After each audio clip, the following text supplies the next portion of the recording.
Subscribe करें और bell दबाएं ताकि कोई खबर रह न जाए।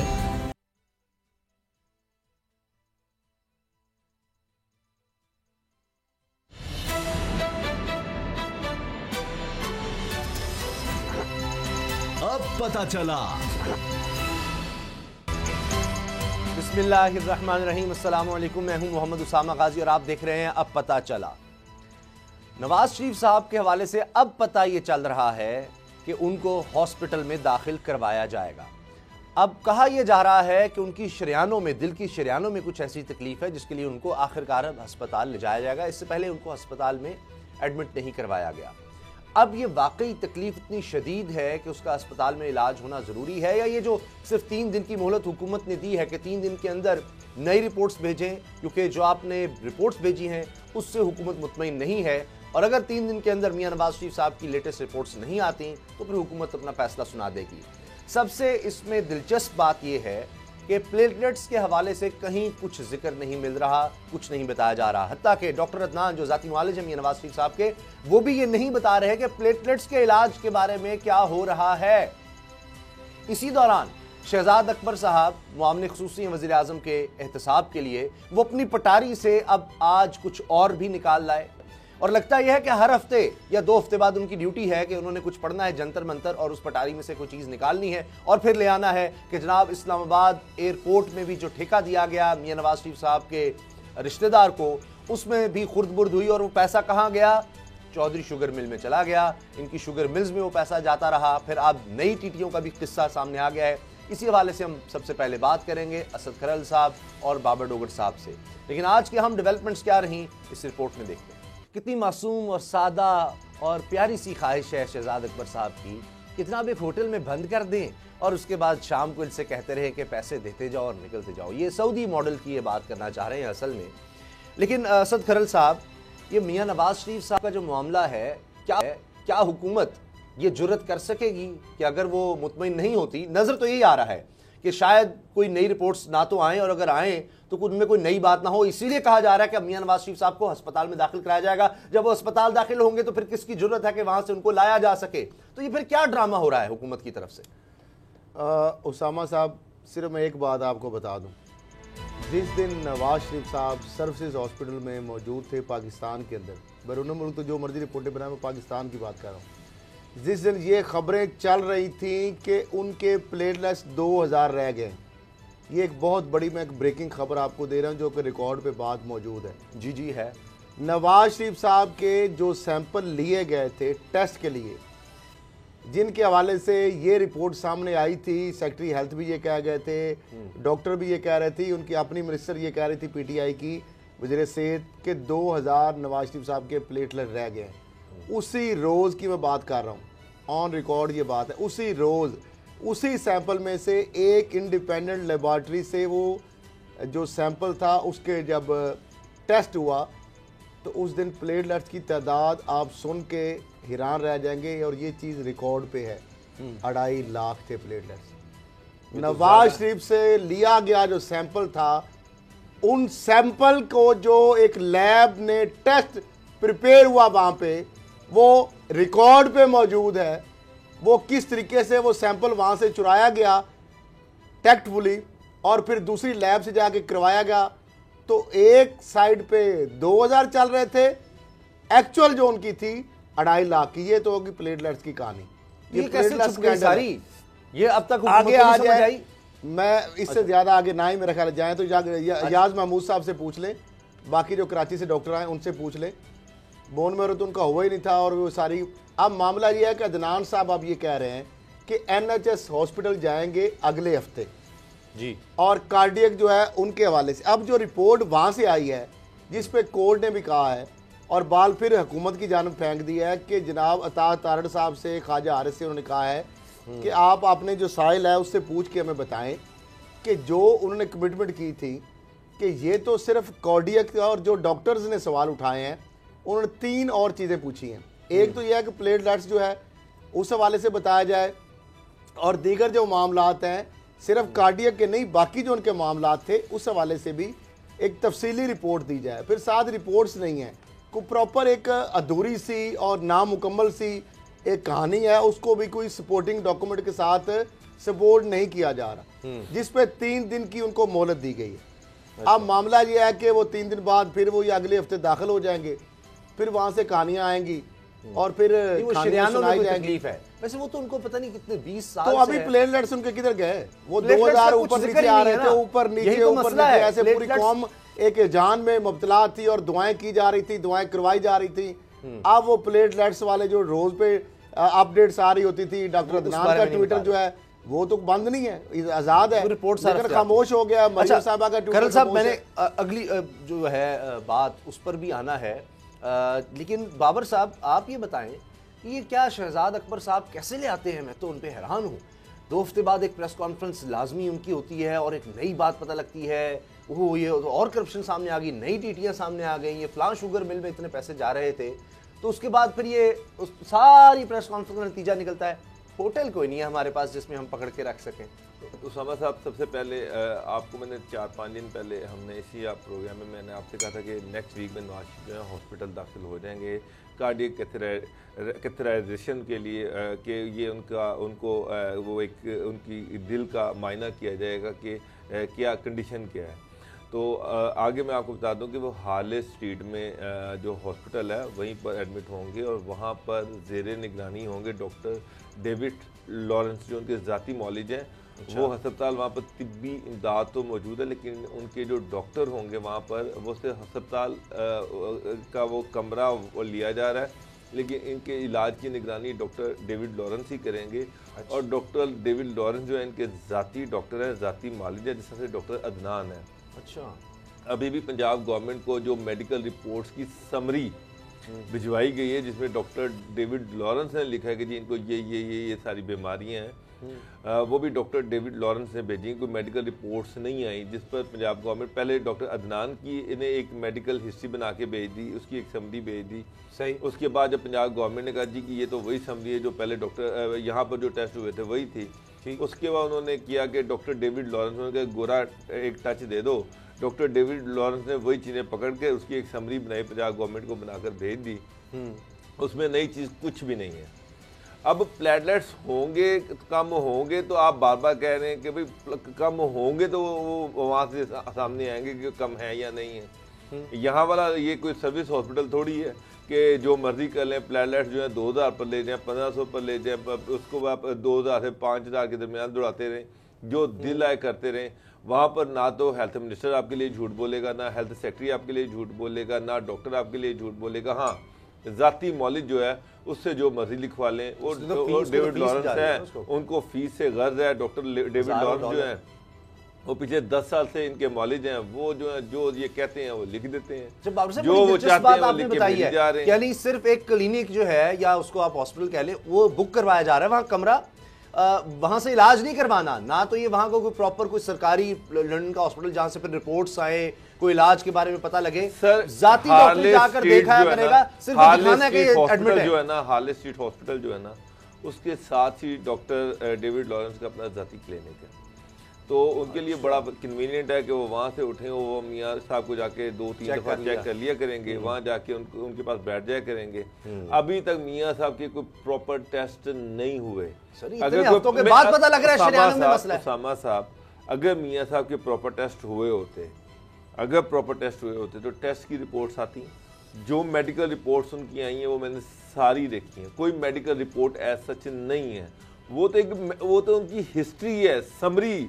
डॉक्टर डेविड लॉरेंस ने एक अपने लेटर पैड पर उनकी हिस्ट्री लिखकर भेजी कि उनको ये बीमारी भी है, ये भी है, ये भी है, ये भी है, ये भी है, नीचे स्टैंप लगा के उन्होंने साइन कर दी, और उसके साथ किसी बड़ी लैब की कोई ऑथेंटिक रिपोर्ट नहीं है। अब उससे जब ये प्रेशर बढ़ रहा है कि जनाब आप कोई मेडिकल टेस्ट रिपोर्ट कहाँ पर है, कहाँ पर है, किससे ये तो डॉक्टर डेविड लॉरेंस ने लिख कर दे दिया, इससे आगे क्या है? हमें कोई टेस्ट रिपोर्ट दिखाई जाए जिसको हम वहाँ से चेक करवा सकें।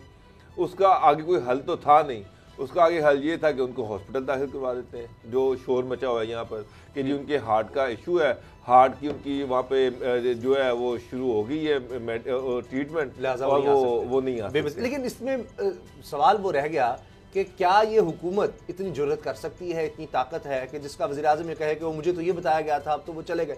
वापस ला सकते हैं? वो तो कहेंगे अच्छा जी हमें रिपोर्ट जो यहाँ पर नहीं रोक सके, जिनकी अपनी हेल्थ मिनिस्टर यहाँ पर झूठ बोलती रही, जहाँ पर जो एक मेडिकल बोर्ड बनाया था वो झूठ बोलता रहा, जिसके बाद जो एक उन्होंने सब कमेटी बनाई थी कि कैबिनेट की लॉ की, उसने गलत बयानी की, आपने उनका क्या कर? डॉक्टर साहब वो मजबूर थे, खरल साहब मजबूर थे या नहीं थे, जो भी थे, प्रोफेसर साहब मजबूर थे। डॉक्टर यास्मीन आप बता दें आप क्या मजबूरी है? ये जो हमें सुना रहे हैं वो जुबान नहीं खोल सकते, आप अलहदगी में जाके पूछ लीजिएगा, वो बेबस है। नहीं, मुझे ये बताएं कि अब क्या मजबूरी है? फिर मसला ये है, आप ये खरल साहब ये कहना चाहते हैं कि डील हो चुकी थी, ये फैसला हो चुका था कि मियां साहब मैं सिर्फ ये कह रहा हूं कि डॉक्टरों बेचारों को बदनाम ना करें, उनका कसूर नहीं है, वो बेबस थे। चले फिर जो हुआ किया आप उनको, तो फिर अब मसला ये है कि ये जो ड्रामा रचाया जा रहा है ना, उसके पीछे दो चीजें हैं।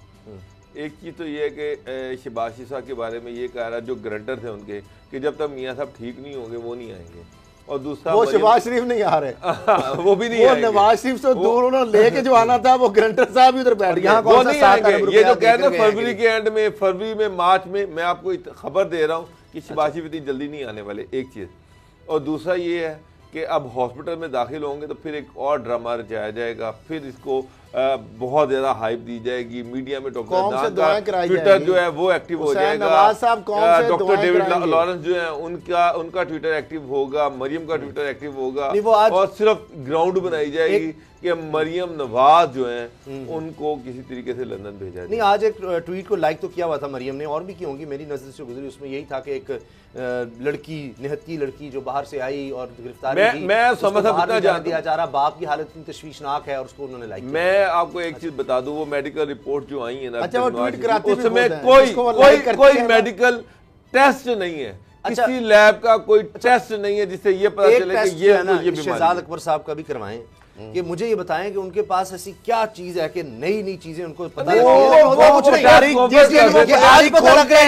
कब का इस्लामाबाद एयरपोर्ट बना हुआ है, तारीख खोलते हैं एक बंदा और जमानत पे रहा हो जाता है, वो जो पटारी खोलते हैं एक बंदा और निकल जाता है। तनख्वाह जो सरकारी ले रहे हैं उसको जस्टिफाई करना है ना, तो वो ये प्रेस कॉन्फ्रेंस के जरिए आप ये चैंडरन जर्सी की जो कहानी सुना रहे हैं, थोड़ी सी मैं वन लाइन एक चीज, अगर इनके पास इतने ज्यादा सबूत हैं और इतने ऑथेंटिक सबूत हैं, तो फिर ये प्रेस कॉन्फ्रेंस कम करें और ये जाके नैब में सीधे सीधा उस पर रेफरेंस दायर करवाएं, बजाय ये कि ये मीडिया के साथ खेलते हैं। ये मैं 15 हफ्ते हो गए, ये रोज की एक नई प्रेस कॉन्फ्रेंस कर देते हैं उसी इशू पर, लेकिन जिस प्लेटफॉर्म के जरिए से उनको सजा मिलनी है उधर नहीं जा रहे। जी सर, आप वो कहते हैं, शहजाद अकबर साहब कहते हैं शरीफ खानदान की जो चैंडरन जर्सी की जो ऑफशोर कंपनी है लिमिटेड है, उसने मशीनरी खरीदने के लिए $15 मिलियन कर्ज दिए। अब वो चैंडरन जर्सी जो एक कंपनी है वो इनको क्यों कर्ज देगी जिसका इनसे तल्लुक ही अगर नहीं है। इस रकम से ना तो मशीनरी पाकिस्तान आई ना ही रकम आई। इस डील की आड़ में $20 मिलियन पाकिस्तान से उल्टा बाहर चला गया। आज तक शरीफ खानदान चैंडरन जर्सी कंपनी की कोई कानूनी हैसियत नहीं बता सकी।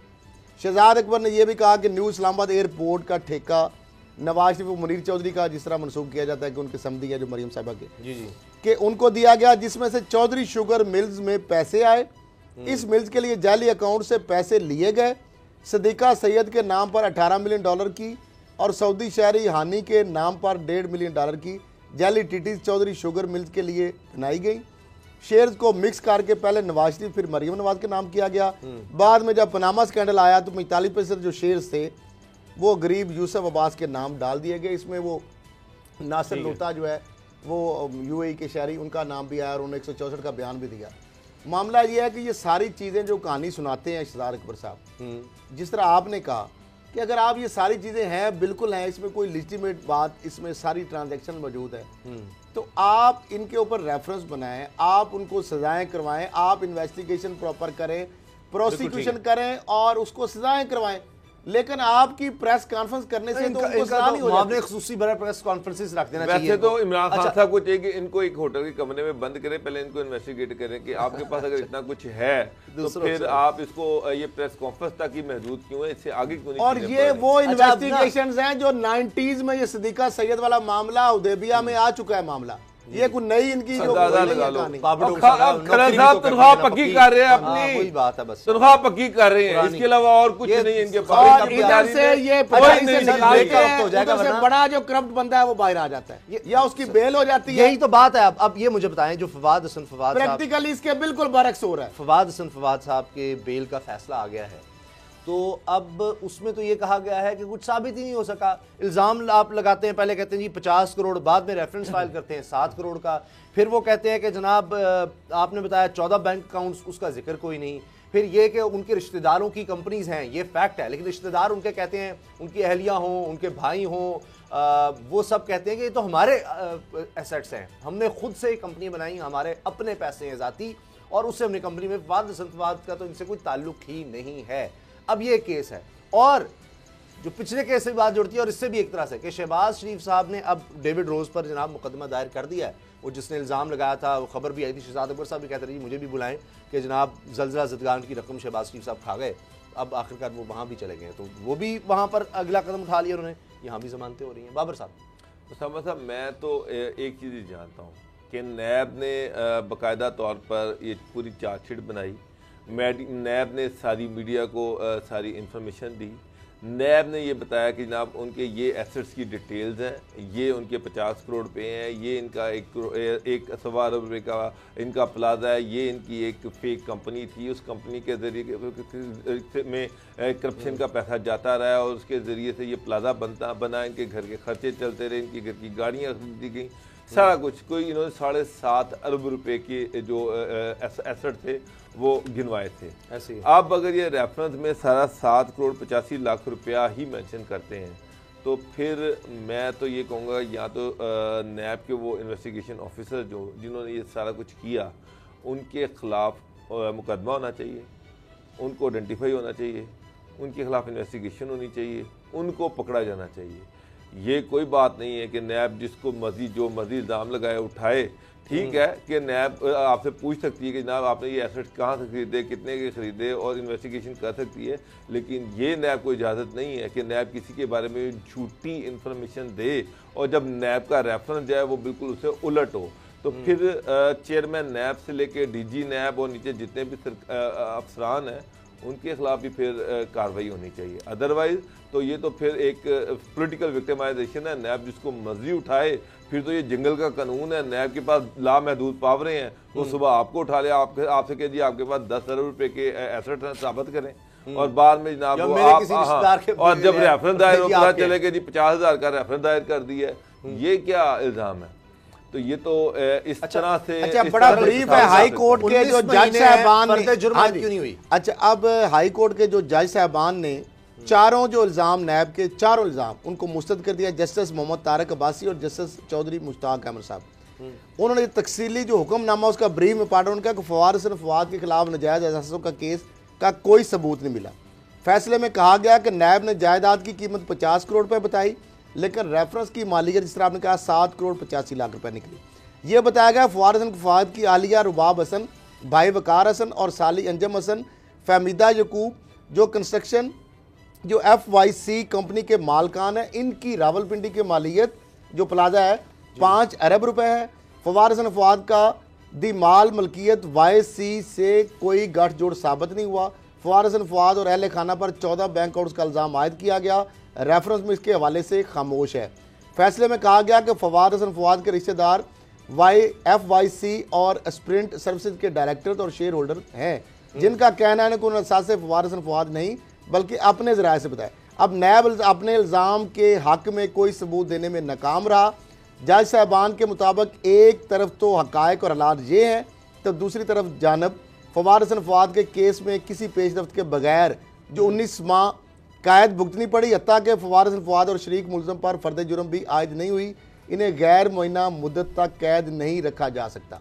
अब ये मेरा ख्याल है जो हाई कोर्ट ने जो ऑब्जर्वेशन है, ये चीज़ें सामने आई हैं, 19 माह तक आप फ़र्द जुर्म आयद नहीं करते, आप जो इल्ज़ाम लगाते हैं, जो हम मीडिया के साथ शेयर करते हैं, पब्लिक करते हैं, रेफरेंस के अंदर वो मौजूद ही नहीं है। आप इल्ज़ाम जो लगाते हैं उनको आपस में कोलैबोरेट नहीं करते, उनको सब्स्टिट्यूट नहीं करते, तो जो अगर नहीं करेंगे तो अदालत तो आपकी प्रेस कॉन्फ्रेंस जिस तरह शहजाद अकबर साहब करते हैं उनको नहीं देखेगी। अदालत उन सबूतों को मानेगी जो एडमिसिबल बिफोर कोर्ट होंगे, जो डॉट आपस में कोलैबोरेट करेंगे, जो चीज़ें आपस में एक दूसरे को सपोर्ट करेंगी, सबस्टेंशिएट करेंगी। अगर वो नहीं करेंगी तो आपकी जज्बाती तकरीरें, आपकी प्रेस कॉन्फ्रेंसें, क्या वो किसी मुलजम को वो सजा दिलवा सकती हैं? क्या किसी को उस बेस पे कैद में रखा जा सकता है? तो मामला ये है कि आप इसके हवाले से भी नैब जो है, आर चीमा भी बाहर आ गए। फवाद की एक मुकदमे में पहले जमानत हुई, दूसरे में हो गई। आर चीमा की एक मुकदमे में पहले जमानत हुई, दूसरे में हो गई। अब एक एक मुकदमा मेरा ख्याल रह गया। इसके बाद अब सुप्रीम कोर्ट में भी अगर नैब जाएगा तो ये चीज़ें जो फैक्ट्स हैं ये तो सारे एक हाई कोर्ट ने जजमेंट में लिखे हैं और बेल के अंदर इतनी डिटेल से चीजें नहीं मालूम आती। इससे पहले कि और बेइज्जती हो नैब की, उनको बाकी जितने भी पकड़े हुए हैं, चाहे ख्वाजा बरादरान हो या दीगर लोग शाहिद खान अब्बासी हों और एहसन इकबाल, ये सब इनको भी छोड़ देना चाहिए, क्योंकि इनसे तो नहीं ये बात बननी। कोई और इदारा या तो बनाए, कोई नई कानून साजी करें, वरना तो प्रेस कॉन्फ्रेंसेस पर काम चलाएं। बस सिर्फ मीडिया को दिखा दें कि ये पकड़ लिया हमने, ये कर दिया, वो कर दिया, बस यही होता रहेगा। वज़ीर-ए-आज़म इमरान खान साहब ने फिर नोटिस लिया है। नोटिस मिले या कख ना हिलया, वो उनके साथ ही होते हैं बाबर रवान साहब आजकल, उनका ही जुमला था ये। तो लग रहा है कि वज़ीर-ए-आज़म महंगाई का नोटिस ले लिए, बड़े परेशान है। पता नहीं इसलिए परेशान है कि उन्होंने खुद कहा कि मेरा तो गुजारा नहीं होता तनख्वाह में, जो वज़ीर-ए-आज़म की तनख्वाह है। तो अब उनको ही भी एहसास हो रहा है कि जब मेरा नहीं होता तो गरीब का कैसे हो रहा होगा। क्या किया है उन्होंने, ब्रेक के बाद बताएंगे।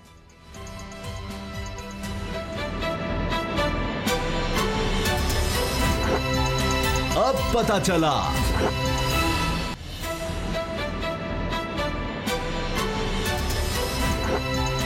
अब पता चला।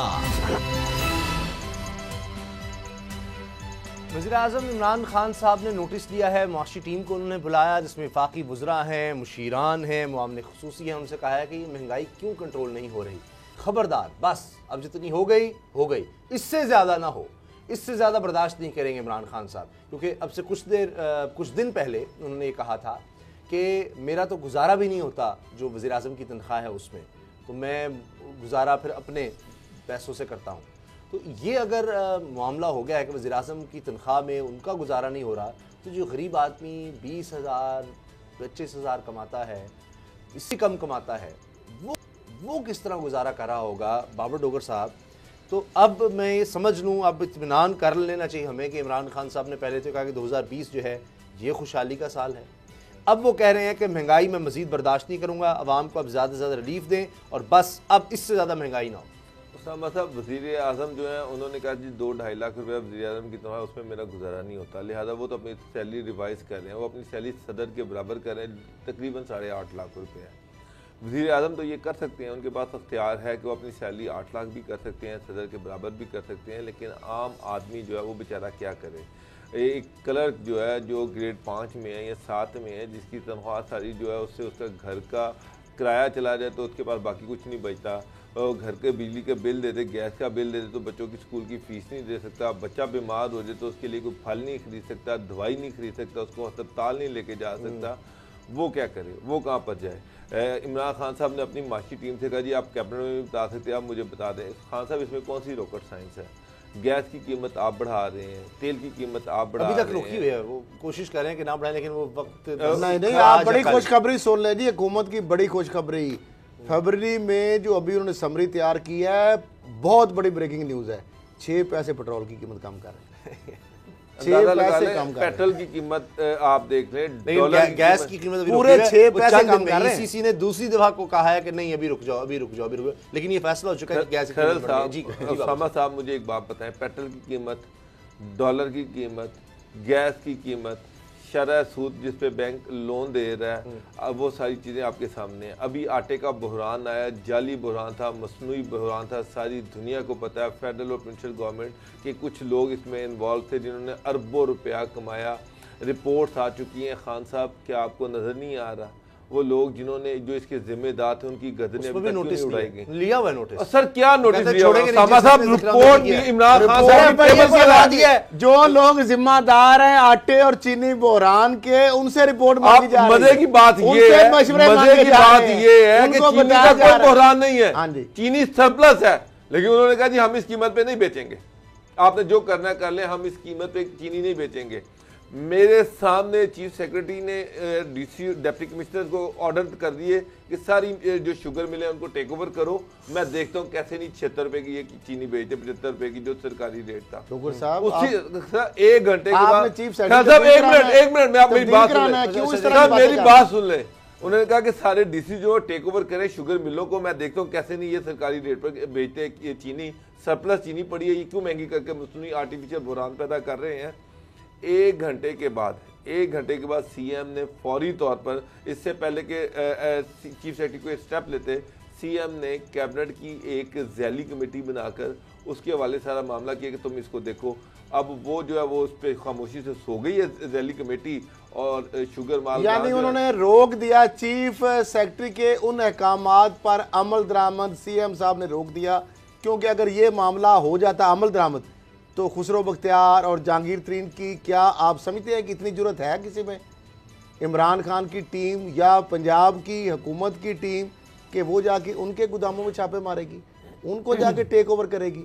आपको पता है इस चीज के कॉन्सिक्वेंसेस का? सर 1 घंटे में खरल साहब, 1 घंटे में रोल बैक हो गई। सीएम ने कैबिनेट की जैली कमेटी बनाई, उस जैली कमेटी ने शुगर मालकान को बुलाया, उनसे मुज़ाकरात स्टार्ट हो गए जो आज की तारीख तक चल रहे हैं। अच्छा, एक्सपोर्ट चीनी क्यों कर रहे हैं? आपकी तमाम शुगर एक्सपोर्ट करके हमने सब्सिडी गवर्नमेंट से ली, क्यों एक्सपोर्ट करते हैं? क्योंकि सरप्लस चीनी है, अभी भी सरप्लस पड़ी हुई है। अगर ये कुछ ना होना होता तो सीएम साहब और जैली कमेटी क्यों बनी है? क्योंकि वो ताकतवर माफिया है। ताकतवर माफिया के आगे चीफ सेक्रेटरी क्या सारी ब्यूरोक्रेसी बेबस हो गई ना। और खान साहब आप ये कह रहे हैं कि महंगाई को काबू करो, और जो महंगाई करवा रही हैं वो आपके लेफ्ट राइट आगे पीछे सब वो आपके प्राइम मिनिस्टर हाउस में बैठे हुए। अब यकीनन खान साहब को इस चीज का भी नहीं पता होगा कि चीफ सेक्रेटरी ने हुक्म दिया चीनी सस्ती आवाम को पहुंचाने के लिए, उसको यकीनी बनाने के लिए कि सरकारी रेट पे। अब इमरान खान साहब के दाएं बाएं जो बैठने वाले, जो कैबिनेट में या उनके दाएं बाएं मशवरों में शामिल होते हैं, उनकी चीनी महंगी बेचने के लिए सीएम साहब सरदार उस्मान अहमद खान बुजदार साहब ने एक जैली कमेटी बनाकर अवाम तक चीनी सस्ती पहुंचने को अमल को यकीनी बनाने के रास्ते में रुकावट बन गए। अच्छा, उसमें अब मुझे बताएं, जैली कमेटी बुलाती है शुगर मिलों के मालकान के साथ मुज़ाकरा स्टार्ट कर देती है। 76 रुपए करें ना, अब मालकान कहते हैं कि देखिए जी चीनी तो हमें घर में 80 रुपए की पड़ रही है, हम कैसे 75 रुपए की बेच दें? ये पॉसिबल नहीं है। ये ऐसे, और चीनी तो बनी हुई है कुछ साल पहले की जो बनी हुई है, अभी तक तो वो पड़ी हुई है मिलों में। अभी तो वो चीनी तो औने पौने, वो तो मेरा ख्याल 40-45 रुपए की बनी हुई है, जिसपे ये आधे से ज्यादा प्रॉफिट कमा रहे हैं। और उसमें रिबेट भी ले चुके हैं, एक्सपोर्ट भी कर चुके हैं, सरप्लस अब भी पड़ी हुई है, लेकिन एक हाइप क्रिएट कर दी गई। और रहीम यार खान से लाहौर अगर अकबरी मंडी पहुंचती है एक्सएमएल रेट के साथ 3 रुपए लोडिंग अनलोडिंग का चार्ज, फिर अकबरी मंडी से लोडिंग अनलोडिंग का अलहदा चार्जेस है, तो वो 80 रुपए तक पहुंच जाती है। खान साहब के अंदर खल साहब वाफर पड़ी खान साहब, ये गवर्नमेंट जो है इसको माफिया रूल कर रहे हैं। खान साहब माफिया के हाथों में आटे का देख ले, आटा माफिया सरप्लस पड़ा हुआ है, इनके कंट्रोल में गंदम नहीं सरप्लस है, पड़ी हुई है। वो उनकी वजह से दालें महंगी हैं उनकी। अब मुझे एक बात बताएं, ये कर क्या रहे हैं? ये कर रहे हैं दुकानों पे छापे मरवा रहे हैं। दुकानदार से कहते हैं कि दाल जो है उसको सस्ती करो, दाल दे रहे हैं। अब दुकानदार उनको कहता है कि भाई ये दाल की बोरी जो है ये मार्केट में जो मंडी है, मंडी में ये बोरी इतने की बिक रही है। अब मुझे बताएं कि मैं 80 रुपए की बोरी लाकर मैं 75 रुपए की किलो की कैसे बेच दूं? 80 रुपए खरीद के 75 रुपए कैसे बेच दूं? 3600 रुपए से 7400 रुपए ऊपर खसाब, ऊपर जिस बंदे ने जखीरा दोजी कर रहा है, वो बंदा जिस जो जो जो एक जखीरा अंदोज के खिलाफ साहब कितने ट्वीट आए, उसके आगे गवर्नमेंट बेबस है। मुझे ये बताएं, ये रमजान में ट्वीट्स आए, सीएम ने ट्वीट किया जखीरा अंदोजों के खिलाफ कार्रवाई होगी। मुझे बताएं, एक जखीरा अंदोज के खिलाफ आपने कार्रवाई की? अगली सुन ले, घी माफिया भी आ गया मैदान में। देखा था कि खरबूजे को देखे, खरबूजा रंग पकड़ेगा ना। देखे शुगर मिले, आटा माफिया, चीनी माफिया, उसके बाद आ गया है ऑयल माफिया, घी माफिया मैदान में आ गया है। 170-80 रुपए घी था, अब वो 250 तक पहुंचा हुआ है। मुझे ये बताएं कि उनके खिलाफ भी आप एक्शन करने की बात करेंगे तो वो कहेंगे जब चीनी वाले लूट रहे हैं, जब आटे वाले लूट रहे हैं तो हम क्यों ना लूटे? पहले सीमेंट माफिया का हमें काट लेंगे, खाद माफिया का हमें सामना है, उसके बाद आटा माफिया, चीनी माफिया, इतने माफिया राज अब कर ये रहे हैं। माफिया जो है, आप अंदाजा लगाए, खान साहब आते हैं, ये सारे फॉरवर्ड ब्लॉक और ये जो MP है कहते हैं जी देखिए जी IG हमारी कोई जायज बातें नहीं, हमारे मुतालबात नहीं मानता। उन्होंने पूछा जी बताएं आपके कौन से ऐसे जायज मुतालबात है जो वो नहीं मान रहा, सारे चुप हो गए। अब खान साहब ने कहा खबरदार, यही IG रहेगा, यही चीफ सेक्रेटरी रहेगा, यही CM रहेगा और मेरिट पर काम होगा, आइंदा से मुझे इस तरह की कंप्लेंट ना आए। अगले दिन 4 मिनिस्टर और खान साहब का अपना डिप्टी जो स्पीकर है वो जनाब वहाँ पे आके रो पड़ते हैं कि जी ये पुलिस वाले तो ये कर रहे हैं, वो कर रहे हैं। हालांकि आप अंदाजा लगाएं डिप्टी स्पीकर क्या कह रहा है कि जी मैं इमरान खान साहब की मीटिंग में जा रहा था, मेरे साथ मेरा PA था, इन्होंने PA को नहीं अंदर जाने दिया पुलिस ने। डिप्टी स्पीकर को पता था कि ये पुलिस नहीं है, ये खान साहब की अपनी ज़ाती सिक्योरिटी है, ये जो ऑफिशियल सिक्योरिटी है। बारलिस पे वज़ीर आज़म साहब ने बड़ा सख्त नोटिस लिया है। खान साहब मेरी बात सुने, मेरी एक बात, ये जो हाइप क्रिएट कर रहे हैं, ये इन्होंने असेंबली में IG को बुलवाया ताकि उसको जलील किया जाए, ताकि उसको पहले बाहर बिठाया जाए, बाद में उसको जलील किया जाए। आज इमरान खान साहब ने उसका नोटिस लिया। खान साहब ये लोग किस साथ खेल रहे हैं, किस तरह से आपकी गवर्नमेंट के साथ खेल रहे हैं। ये माफियाज जो हैं इनसे जान छुड़वा लें, अगर आपने इससे जान ना छुड़वाई तो ये आपको और आपकी गवर्नमेंट दोनों को ले बैठे। वो ये कह चुके हैं, पहले भी उन्होंने कहा है कि मुझे मिसलीड किया जा रहा है, मिस इन्फॉर्म किया जाता है, मुझे यानी कहने से अब आगे चलना धोखा दे रहे हैं। ब्रेक के बाद बात करेंगे कि अब सिंध और वफाक में जो पुलिस मुकाबला शुरू हुआ था वो अब तक जारी है। ब्रेक के बाद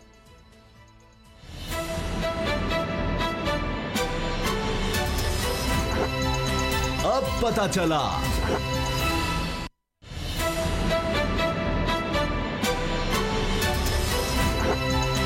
अब पता चला।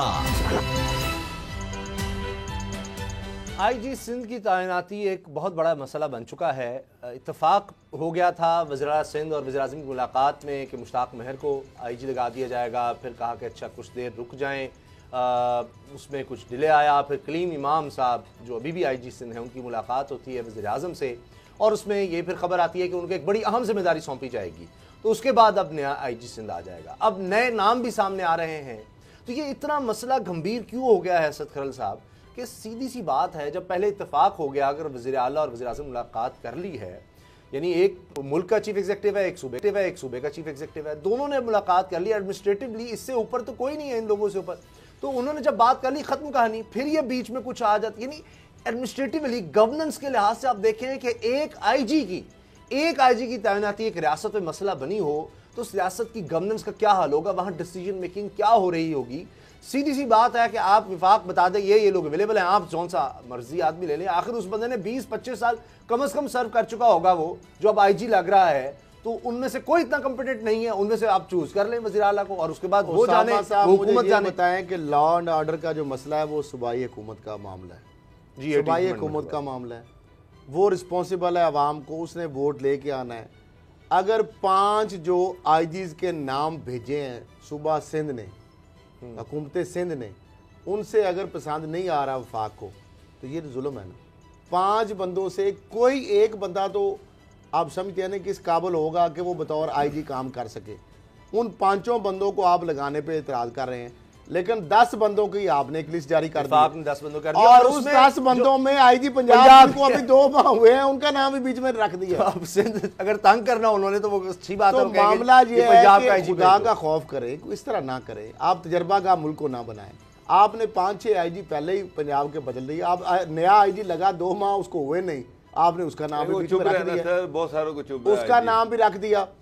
फिर मामला यह है कि उसामा साहब, ये सूबाई हुकूमत अगर IG किसी गलत बंदे को लगाती है, अगर वो लॉ एंड ऑर्डर पे कंट्रोल नहीं करता, अगर वहाँ पे पूरी परफॉर्मेंस होती है, तो उसकी बराह रास्त अवाम को जवाब दे सूबाई हुकूमत है। वफाक कह सकता है कल को कि जनाब इन्होंने अपनी चॉइस पे बंदा लगाया था, अगर डिलीवर नहीं हुआ, लॉ एंड ऑर्डर की सिचुएशन खराब हो गई है कराची के अंदर, सिंध के अंदर, तो इसके हम जिम्मेदार नहीं है। ये चीफ मिनिस्टर सिंध से पूछे, ये पीपल्स पार्टी की हुकूमत से पूछे। अब वहाँ पे तो लगाने के लिए, और 1 महीना हो गया, ये एक छोटा सा इशू है, एक तबादले का मामला है, और वो IG टार्जन बना हुआ है वहाँ पे। सूबाई हुकूमत जो है उसको वो आंखें दिखा रहा है, वज़ीर आज़म साहब उनको जनाब खुश गपियां उनके साथ कर रहे हैं। वैसे ये भी अजीब बात तो है, मामला मुझे ये है कि ये बात IG को ठीक बुलाया गया हो वज़ीर आज़म ने और उनसे 1-on-1 मुलाकात कर रहा है, ये मतलब पता नहीं किस लेवल पे इमरान खान साहब कौन से हाई मॉरल ग्राउंड पे खड़े हुए हैं। जब आप अपोजिशन में होते हैं उस वक्त तो आप कहानियां सुनाते हैं, और लेकिन जब आप हुकूमत में हैं तो आपको भी चाहिए कि उनके मैंडेट का एहतराम करें। बाबर साहब, जब आप पंजाब और केपी के अंदर जितने मर्जी आपने आईजी तब्दील किए, उन सूबों से आपने वजाहत मांगी, उन सूबों से वफाक के तौर पर आपने कहा कि जस्टिफिकेशन बताया जाए, उनके बकाया में चार्ज शीट दी जाए। तो सिंध हुकूमत जो है वो तो चार्ज शीट भी दे रही है, कैबिनेट ने भी फैसला कर लिया, फिर भी आप नहीं सुन रहे। साहब, ये पंजाब के आईजी अब बुरे लगने लगे हैं 2 माह में कि वो कह रहे हैं कि इनको रख लें, आप सिंध को कह रहे हैं। उसामा साहब, पंजाब के जो शैब दस्तगीर हैं उनकी अपनी एक रेपुटेशन है। रेपुटेशन ये है कि ना वो सियासी प्रेशर लेते हैं, ना वो किसी की गलत बात को मानते हैं, और वो अपनी मर्जी करते हैं। जिस तरह से अब हो भी रहा है, अगर आप देखें कि वो जो जितने भी इत्तेहाद, इवन क्यू लीग भी चीखें मार रही हैं, फॉर ब्लॉक चीखें मार रहा है, हमारे बंदे नहीं लग रहे, हमारे SHO नहीं लग रहे, हमारे DPO नहीं लग रहे, तो ये, और फिर IG को असम्बली में बुलवा लिया गया। तो ये सारी चीज़ें ये हैं कि जी उसको इंडिपेंडेंटली काम नहीं करने देना, वो जो है वो पॉलिटिकल गवर्नमेंट के अंदर रह कर काम करे, जो ये चाहें वो उसी तरह से काम करे। इनको न्यूट्रल इंडिपेंडेंट एडमिनिस्ट्रेशन नहीं चाहिए। जो इमरान खान हमेशा कहते रहे हैं, जो इमरान खान का विजन रहा है, इमरान खान ने जो प्लान दिया था उसमें यही था, जो वो KPK की मिसालें दिया करते थे, नासिर दुरानी की मिसालें दिया करते थे कि जनाब KPK का IG जो है वो हमने इंडिपेंडेंट कर दिया है, वो किसी पॉलिटिकल प्रेशर में नहीं है। ट्रांसफर पोस्टिंग का चीफ मिनिस्टर KPK से कोई लेना देना नहीं है। तो अब पंजाब में अगर इस तरह हो रहा है तो फिर पंजाब गवर्नमेंट की चीखें मार रही है। ये तो आपने 5 साल आपने जो सबसे ज्यादा चीज को बेचा वो तो KPK की पुलिस थी, वो पुलिस का मॉडल था जो आपने बेचा। वो मॉडल जो था वो शुरू में तो आपने आने नहीं दिया। अब अगर IG जो है वो इंडिपेंडेंटली काम कर रहा है तो वो किसी के बारे में नहीं है। तो एक तरफ आप देखिए कि सिंध गवर्नमेंट जो कह रही है वो आप नहीं मान दे। सिंध गवर्नमेंट या तो उनको वो IG लगाने दें, या फिर बताएं कि जनाब इनके ये मिनिस्टर हैं, ये उन पे चार्जेस हैं, ये करप्शन है, फिर सारी डिटेल सामने लगे हैं। मैं अब आपको बता दूं, प्रोग्राम का तो वक्त खत्म हो गया, लेकिन उससे पहले एक जुमला कि अब जितने भी पार्लियामेंटेरियंस हैं वो बड़े खुश हो जाएंगे क्योंकि अब डायरेक्ट फंड्स उनको मिलने हैं, तरक्याती फंड्स। तो अब ये उनके एतराज़ात वक्ती तौर पर दीगर खत्म हो जाएंगे, पैसा उनको मिलेगा, आगे ठेकों पर देकर आप काम करवाएं, बस मौजे करें। प्रोग्राम देखने का बहुत शुक्रिया, दुआ में याद रखिएगा, इजाज़त दीजिए।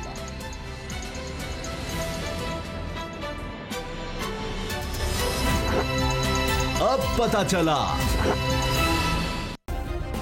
सब्सक्राइब करें और बेल दबाएं ताकि कोई खबर रह न जाए।